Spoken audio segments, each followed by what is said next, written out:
आज हम शुरू कर रहे हैं एक ऐसी जर्नी जो सिर्फ नज़ारे ही नहीं, दिल को भी छू जाती है। वेलकम टू पटाया, जहाँ हर मोड़ पर रोमांस और हंसी मिलती है। रेडी हो जाइए मेरे साथ एक क्विकली फनी और थोड़ी सी ड्रीमी जर्नी के लिए।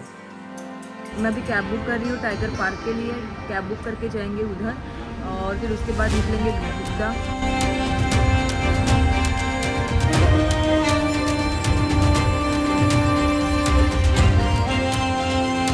तो अभी मैं जा रही हूँ बिग बुद्धा के लिए। मैंने सोचा था कि टाइगर किंगडम भी मैं जाऊँ, लेकिन टाइगर किंगडम यहाँ से काफ़ी दूर है, तो मैंने सोचा कि टाइगर किंगडम क्यों ना मैं फुकेट में करूँ। तो वैसे भी हम लोग फुकेट जाने ही वाले हैं। फुकेट में ही टाइगर पार्क और एलिफेंट पार्क जाऊँगी। तो या अभी तो निकल गए हैं बिग बुद्धा के लिए। और पटाया के बिग बुद्धा टेम्पल तक पहुँचने का रास्ता बिल्कुल एक फिल्मी एडवेंचर जैसे लगता है। आपको पहले नागुन जैसे पवित्र और सुरक्षा प्राप्त देवता के नागास के रास्ते से गुजरना होगा। इमेजिन, जैसे ही आप चल पड़ते हो इन मैजिकल रास्तों पर, आपका दिल भी धड़कने लगता है। Almost as if the gods themselves are giving you a cheeky nod. ऊपर तक चढ़ते ही आपके सामने दिखाई देगा 18 मीटर लंबा शांत भव्य बुद्धा। एक ऐसा साइट जो आपको बताता है यहाँ आने का मतलब है दिल से कनेक्ट होना। तो मैं आई हूँ बिग बुद्धा टेम्पल और मेरे पीछे है बुद्धा की काफ़ी बड़ी मूर्ति। तो यहाँ का व्यू कुछ इस तरीके से है। और इफ़ आप सिवलेस कपड़े या फिर शॉर्ट पैंट्स पहन के आते हो तो यहाँ पे अलाउ नहीं है पहनना। तो आपको इस तरीके का स्कार्फ दिया जाएगा जैसे कि बाकी लोगों ने भी पहना है। तो यहाँ पे आप कोशिश करो कि कपड़े अच्छे ही पहन के आओ, और इस आपको ये स्कार्फ यहाँ पे बाहर लेना पड़ेगा। तो ये अभी एक्सप्लोर करते हैं बिग बुद्धा। तो ये गोल्डन कलर की मूर्ति मुझे दिख रही है और यहाँ पे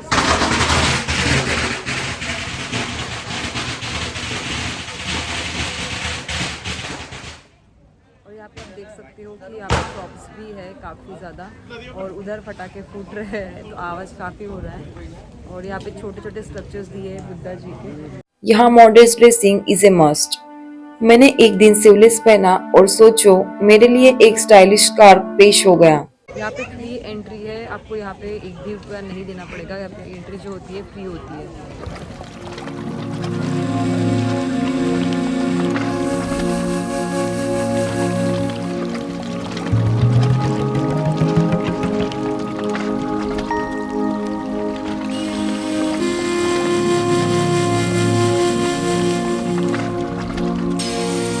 ये टेम्पल सुबह 7 से 10 बजे तक खुला रहता है और हर एक छोटी मूर्ति से आपको मिलती है सुकून भरी vibes. And the best part, जब आप इस डिवाइन नज़ारों को देखते हो, पटाया का शहर आपको एक नया रूप दिखाई देता है। The sea, the city, the sky, all merging into a perfect poetic moment.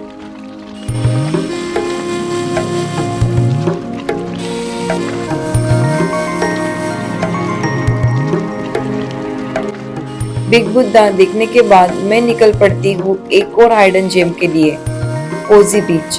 मैं जस्ट कैब बुक कर रही थी बिग बुद्धा से कोसी बीच के लिए, बट यहाँ से कोसी बीच जो है 1 किलोमीटर की दूरी पर है और कैब आने के लिए 30 मिनट दिखा रही थी। तो मैंने सोचा क्यों ना कोसी बीच पे वॉक करके ही जाया जाए।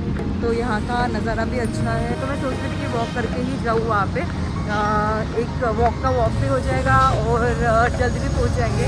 वैसे तो वॉकिंग से यहाँ से 15 मिनट का दिखा रहा है, और हम कैब भी लेते हैं तो कैब से डिस्टेंस जो है वो 30 मिनट का पड़ता ही हमको जाने के लिए।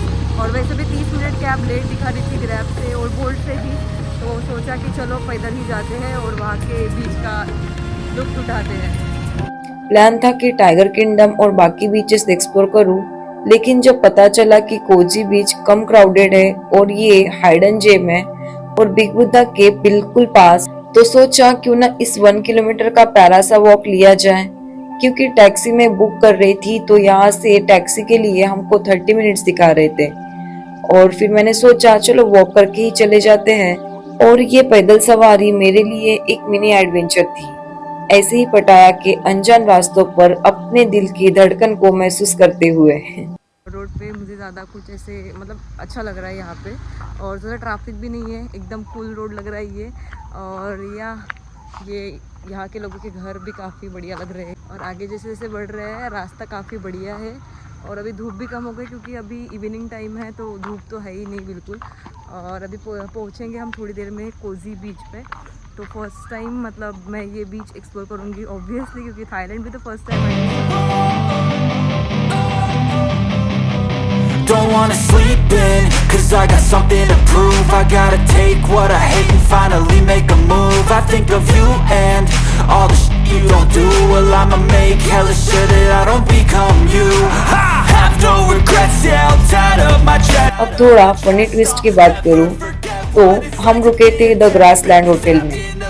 गूगल ने मुझे इस बार फ्रॉड के बीच फंसा ही दिया।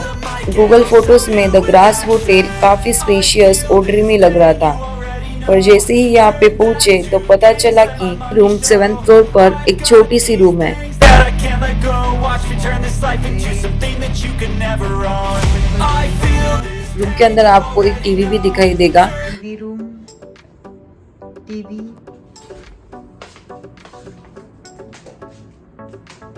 Do you need umbrella? तो अम्ब्रेला रखी है वहाँ पे। और यहाँ से पूरा बालकनी व्यू आ रहा है नीचे का। बिल्डिंग है आगे।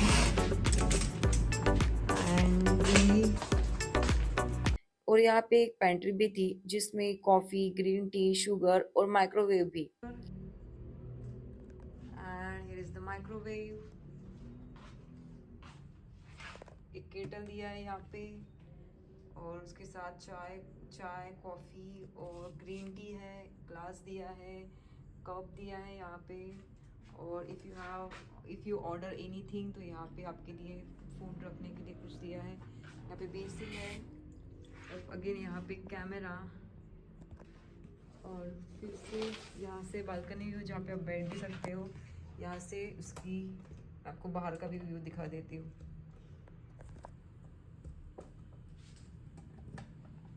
कैसे निकलता है यार, ये निकल नहीं रहा है। या निकल गया फाइनली। ये है पटाया का पूरा व्यू, बढ़िया दिख रहा है। और ये यहाँ पे खूब सारी बिल्डिंग्स है,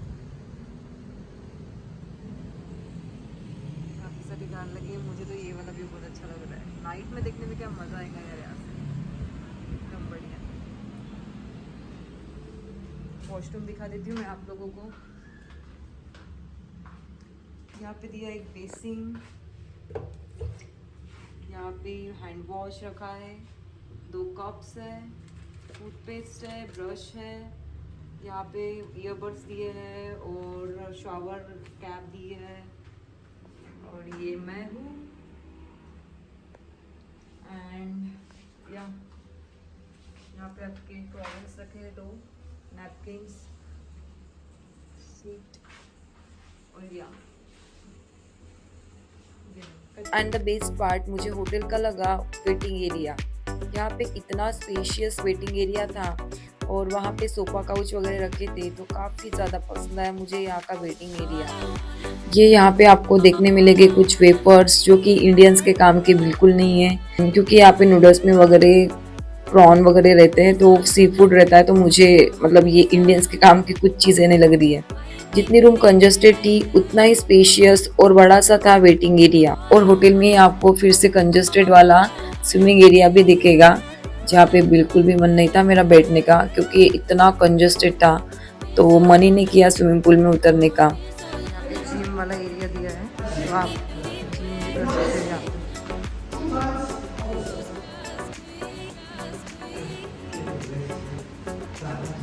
और जो लोग हेल्थ कॉन्शियस है तो इनके लिए यहाँ पे जिम भी था, तो आप यहाँ पे जिम भी कर सकते हो। चलो कोजी बीच पे वापस जाते हैं। कोजी बीच एक हाइडन जेम छुपा हुआ है प्रतुनम हिल के नीचे। थोड़ी सी स्टेयर्स नीचे उतरना पड़ता है, पर once you are here, white sand, calm waves और एक रिलैक्सिंग एटमॉस्फेयर देखकर ऐसा लगता है कि जैसे टाइम स्लो डाउन हो गया हो। My chest, I'll never forget what it's like to be in debt. Been stabbed in the back bed, I'll show you what happens. Pass me the mic and I'll show you with action. I feel this pain.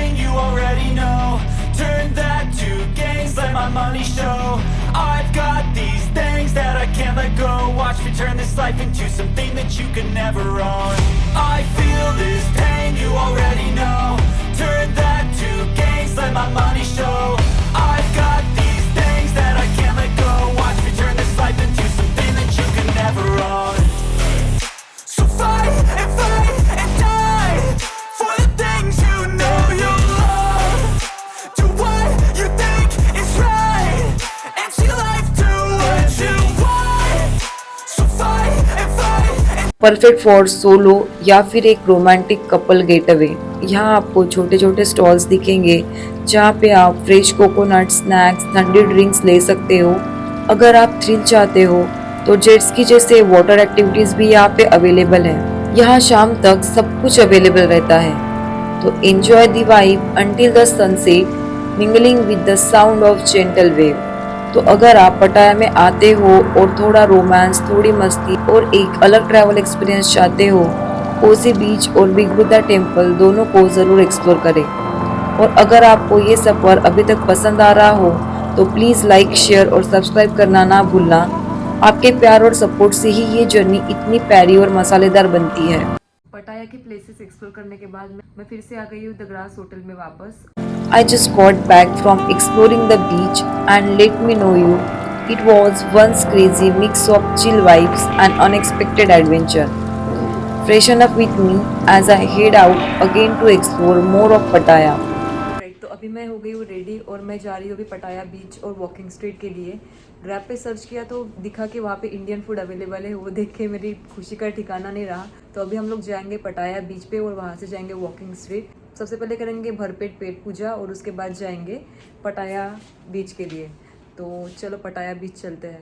Been so long, been so long. Why you keeping me waiting? और बीच जाने से पहले मैं करती हूँ पेट पूजा Amritsar hotel में। आगे मुझे मिला इंडियन रेस्टोरेंट जिसका नाम है अमृतसर द महाराजा क्यूजिन। ये है इस होटल का पूरा व्यू, अच्छा है और यहाँ का स्टाफ भी एकदम अमृतसरी कपड़ों में है। अमृतसर रेस्टोरेंट में मैंने मंगवाया है कढ़ाई चिकन, सॉरी चटपटा चिकन, सैलेड और ये खाना काफ़ी देखते हैं कैसा है टेस्ट में। अच्छा है, काफ़ी अच्छा है, रिकमेंडेड है। काफी बढ़िया था यहाँ का फूड, चिकन वगैरह। इतने दिन बाद मैंने अच्छा फूड ट्राई किया है यहाँ पे आके। उसके बाद अपोजिट साइड पर ही पटाया बीच है।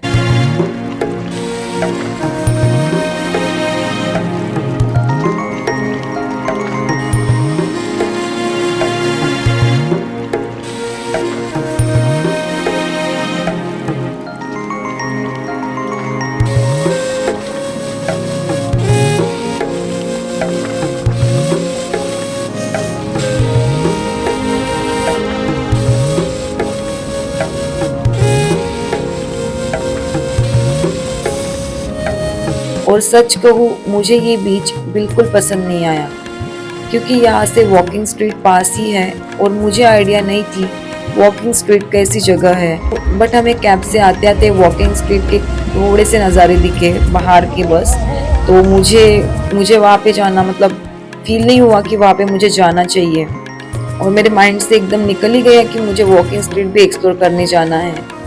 पटाया के बीच पर भी वैसे ही सब माहौल था जो कि मुझे बिल्कुल पसंद नहीं आया, इसीलिए मैं पटाया के बीच पर ज़्यादा देर नहीं रुकी। अब मुझे नहीं पता दोपहर के वक्त पटाया बीच कैसे होता है, but personally I don't like पटाया बीच। आई डोंट नो, मैंने नाइट में एक्सप्लोर किया था, इसकी वजह से ऐसी वाइब होगी। something to prove. I gotta take what I hate and finally make a move. I think of you and all the shit you don't do. Well, I'ma make hella sure that I don't become you.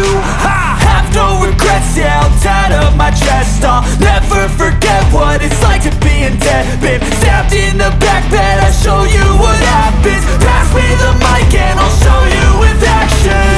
I feel this pain, you already know. Turn that to gains, let my money show.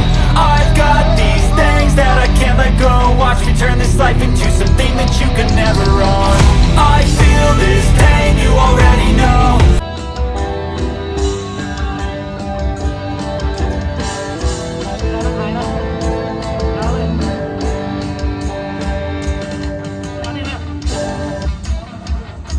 तो चलो अभी मैं आपको सीधा कल मिलूंगी।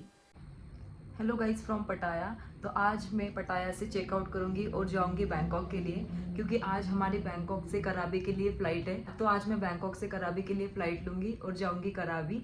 और हाँ, कराबी भी घूमना है, फुकेट भी घूमना है। तो या अभी और 4-5 दिन है हम थाईलैंड में। तो देखेंगे आज कराबी जाएंगे और कितने देर में पहुंचते बताएंगे आपको। वैसे तो मेरे 6:30 बजे की फ़्लाइट है, बट अभी हम अर्ली निकल रहे हैं क्योंकि यहाँ के एयरपोर्ट के बारे में हमें अभी तक कुछ भी नहीं पता है। तो अर्ली जाएंगे। अभी हूँ मैं द ग्रास के लॉबी एरिया में, और यहाँ का लॉबी एरिया काफ़ी सुंदर है, वेटिंग एरिया, और ये रिसेप्शन एरिया है। तो या आगे भी जाके आपको यहाँ पे कुछ खाने के लिए मिल जाएगा, बट मैं यहाँ से कुछ भी ट्राई नहीं कर सकती क्योंकि मुझे यहाँ का कुछ भी पसंद नहीं आता है खाने का स्पेशल। और यहाँ पे भी आपका वेटिंग एरिया है, तो काफ़ी बढ़िया है यहाँ से। आज मैं जा रही हूँ कराबी। हेलो गाइस फ्रॉम पटाया। तो आज मैं पटाया से चेकआउट करूंगी और जाऊंगी बैंकॉक के लिए, क्योंकि आज हमारी बैंकॉक से कराबी के लिए फ़्लाइट है। और कराबी जाने से पहले मैं पहुँच गई 7-Eleven। हाँ, थोड़ी सी शॉपिंग तो बनती है। तो अभी मैं आई हूँ 7-Eleven एयरपोर्ट जाने से पहले। बैंकॉक के लिए जाना है, लेकिन सोचा कि थोड़ी शॉपिंग करके जाते हैं, कुछ लेके जाते हैं। तो 7-Eleven में थोड़ा कुछ खाएंगे, कुछ शॉपिंग करेंगे। यहाँ पे आपको खाने पीने की काफ़ी सारी चीज़ें मिल जाएंगी। तो सोच रही हूँ कुछ चॉकलेट्स वगैरह लूँ यहाँ से, और फिर निकलेंगे अपनी कैब करके बैंकॉक के लिए। तो या बस यही प्लान है आज का। फिर अपने यहाँ बिग बाज़ार होते हैं, स्मार्ट बाज़ार होते हैं, वैसे ही 7-Eleven है यहाँ पे। तो यहाँ से कुछ शॉपिंग करेंगे, आपको यहाँ पे काफ़ी सस्ती चीज़ें मिल जाएंगी। तो या मैं थोड़ी शॉपिंग करती हूँ और फिर एयरपोर्ट में आपको मिलूँगी। थोड़ा चिप्स, थोड़ा कोल्ड ड्रिंक, कुछ ऐसे ही रैंडम चीजें लेके निकली एयरपोर्ट की तरफ। देखा जाए तो पटाया में कैब वाली जो दिक्कत है वो काफ़ी है। इतनी दिक्कत हमको बैंकॉक में फेस करने को नहीं मिली, बट यहाँ पे एक कैब आप बुक करोगे तो इसको आने के लिए आपको 1 घंटा, कभी 30 घंटे ऐसे लगते हैं। अभी तो बारिश हो रही है, तो पता नहीं अभी कैब हमारी कितनी देर में आती है। बैंकॉक जाना है, 6:30 बजे की हमारी फ़्लाइट है। होप सो कैब जल्दी आ जाए और मैं बैंकॉक के लिए निकल जाऊँ। ओह, are you okay? Cab I और मैं फुल स्वैग में बैठ गई और निकल पड़ी बैंकॉक एयरपोर्ट के लिए। ऑलराइट, तो अभी मैं हूँ पटाया में और जा रही हूँ बैंकॉक। मैंने कैब बुक कर ली है और यहाँ पे इतनी ज़्यादा तेज़ बारिश हो रही है, काफ़ी बढ़िया लग रहा है कैब में बैठ के बारिश को देखना। और काफ़ी तेज़ बारिश है। बैंकॉक जाएंगे और बैंकॉक में मेरी फ़्लाइट है 6:30 बजे की, बट काफ़ी तेज़ बारिश हो रही है और अच्छा भी लग रहा है। यहाँ पे मैंने परसों रात ठंडी भी काफ़ी फील की, और कल तो धूप थी, और आज बारिश हो रही है काफ़ी तेज़, और पूरा रोड जो है भीग चुका है बारिश से। और काफ़ी मज़ा आ रहा है इस जर्नी में, और रास्ते भी काफ़ी क्लीन और हाईवे से जा रहे हैं, तो रास्ते भी काफ़ी सुहाने लग रहे हैं। और इस ठंडे मौसम में तो और भी मज़ा आ रहा है कार में बैठ के जाना, सफ़र करना, तो सफ़र में मज़ा ही आ गया। और रास्ते में हमको बारिश लगती है। रास्ता फुल ऑन मूवी सीन बना दिया था बारिश ने।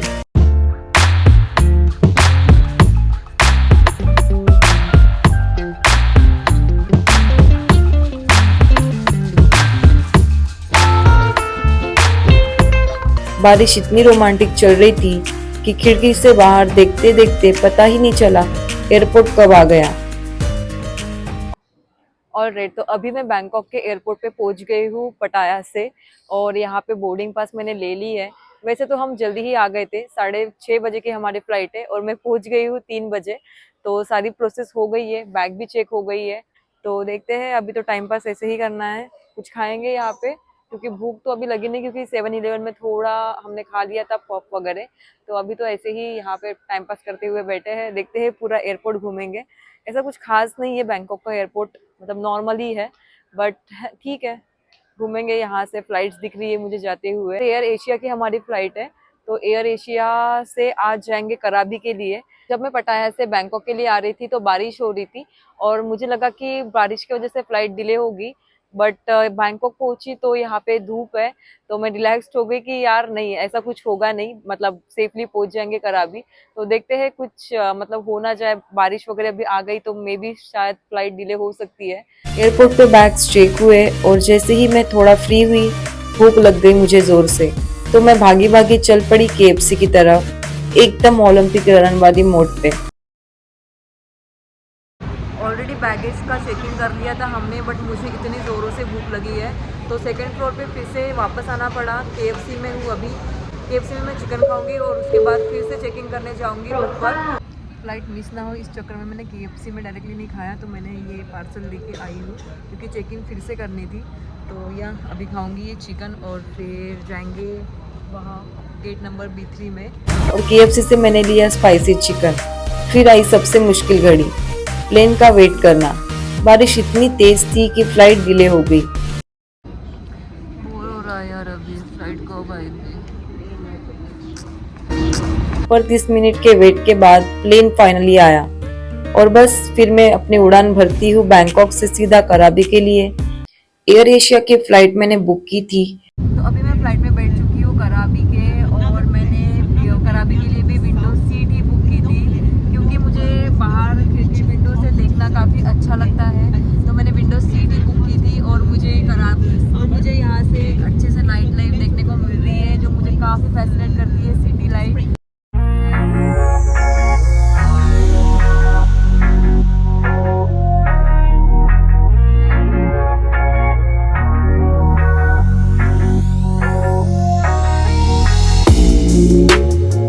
एयरपोर्ट पे मैं पहुंच गई हूँ और यहाँ से बैगेज लेंगे और फिर जाएंगे कराबी होटल में। मुझे लगा एयरपोर्ट काफ़ी बड़ा होगा, लेकिन ये छोटा सा ही एयरपोर्ट है। जैसे बैंकॉक का काफ़ी बड़ा एयरपोर्ट था, ये छोटा सा ही है। मतलब हमने जैसे ही एंटर की वहाँ से यहाँ पे देखो काफ़ी सारे टैक्सीज के लिए आपको मिलेंगे और यहाँ ये ऐसे होता है। और बैंकॉक से 2 आवर बाद में पहुंची कराबी और यहाँ से टैक्सी पकड़ के सीधा चले गई कराबी के बाम्बू रिसोर्ट में। अभी कराबी एयरपोर्ट से बाम्बू रिसोर्ट में पहुंच गई हूँ और मैंने चेकिंग कर लिया है और मेरा रूम कुछ इस तरीके से है।